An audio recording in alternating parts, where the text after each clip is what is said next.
back to my channel. My name is Trisha and this is Chaos, my little ball python. It is a coral glow ball python for anyone that's curious, which is very similar to the bananas. Everyone was always confused because they're pretty much the same morph. They just have different names. I'm pretty sure 2 different people discovered them and they each just decided to call them different things, but they're the same thing.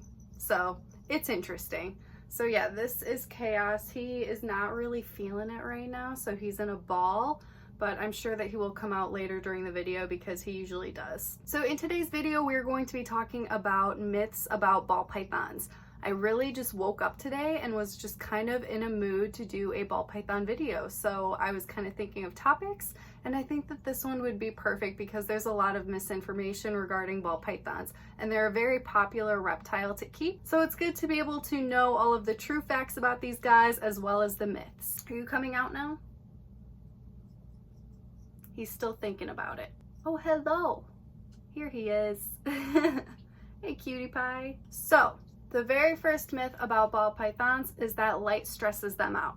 So this is something that a lot of people are told when they're trying to set up their ball pythons enclosures and they're trying to figure out what type of heat source to use. Some people want to use basking bulbs for their ball pythons for them to bask, and others say that it's best to use a heat pad because ball pythons get stressed out by the light. This is actually a myth. So you could either use a heat pad regulated by a thermostat, or you could use a basking bulb for ball pythons. They're not a type of animal that's usually just going to be out basking similar to a bearded dragon, although some of them will come out during the day to absorb a little bit of warmth. It kind of depends on your ball python, but the lighting will not stress them out, especially if they have hides that they have in their enclosure, which they should have anyway. It is important for every single reptile to get a little bit of light exposure during the day, just so that way they can have a proper day-night cycle. Ball pythons are nocturnal and they do like to come out and hunt at night, and that's when they're active, but that doesn't mean that the daytime light will stress them out. But it's important for them to still get a little bit of that exposure just so that way they can tell when it's daytime and when it's nighttime. And that's important for their overall psychological health. See, I told you Chaos would come out. He always comes out eventually. The second myth regarding ball pythons is that they do not climb. This is so false. So false. And what's sad is that a lot of the people that think this are the people that keep them in little tubs and don't really give them the opportunity to climb. When you don't give them the opportunity, then obviously they aren't going to do it. But if you do give them the opportunity, you will notice that these snakes are very active and actually do love to climb, especially at nighttime when they're hunting, and that's when they're active. That's another thing, because they're nocturnal, of course they're going to be sleeping during the day, so people think that they're just not going to be climbing around or doing anything, because of course not, they're sleeping during that time. But at nighttime when we're asleep, that's when they come alive. So for all of the people that think that ball pythons are pet rocks, I couldn't disagree more. They really are not. They're very active. If you give them a lot of enrichment and things to climb on, they absolutely will. In the wild, it's actually being researched that these snakes are actually semi-arboreal, because a lot of the prey that they eat are actually arboreal prey, meaning that these guys actually climb up in the trees, which means that they climb, and they hunt birds. So they wouldn't be able to get birds if they were just on the ground, because birds normally just don't sit on the ground. So they do notice that ball pythons are climbing up in the trees to hunt, and a lot of the prey items that they're eating are arboreal. So that's just really important to keep in mind, especially with your husbandry and how you're going to set up an enclosure for these guys, because you do want to make sure that you are going to give them places to climb, because they absolutely will utilize it. The third myth is that these ball pythons do not need a lot of space because they are inactive. Again, it's another one of those things where people think that they're just a pet rock and they don't do anything, but that couldn't be further from the truth. These animals are very active, especially at nighttime, because they are nocturnal, as I mentioned earlier. So I think that that's just part of the myth, because when people own them as pets, they see them during the day just hiding and sleeping all day, and they think, wow, what a boring animal. It's not active, so it wouldn't need that much space. However, they really do need a lot of space because these guys can get pretty big. Chaos is still growing and he's already pretty, I'm not really sure how long you are.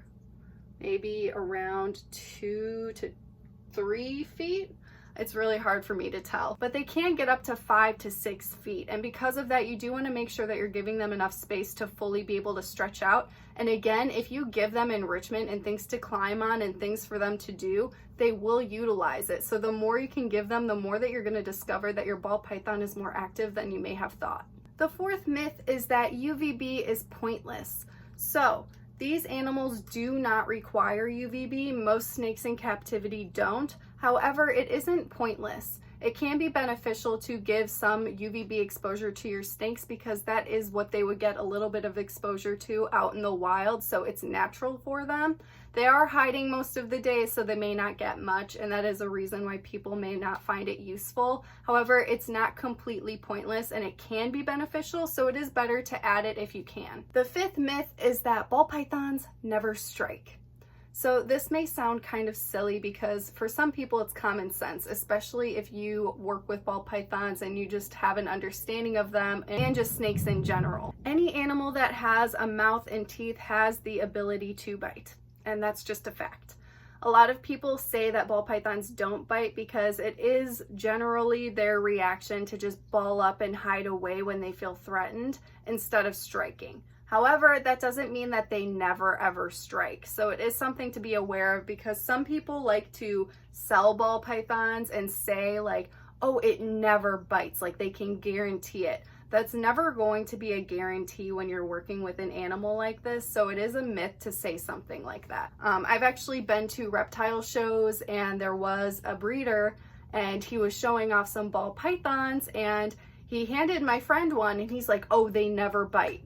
And then as he was saying that, it struck at her. And it's like, dude, like, come on. Like, you can't tell people that. It's false advertisement and it's just not true. Compared to other pet snakes, these guys really are not known to be biters.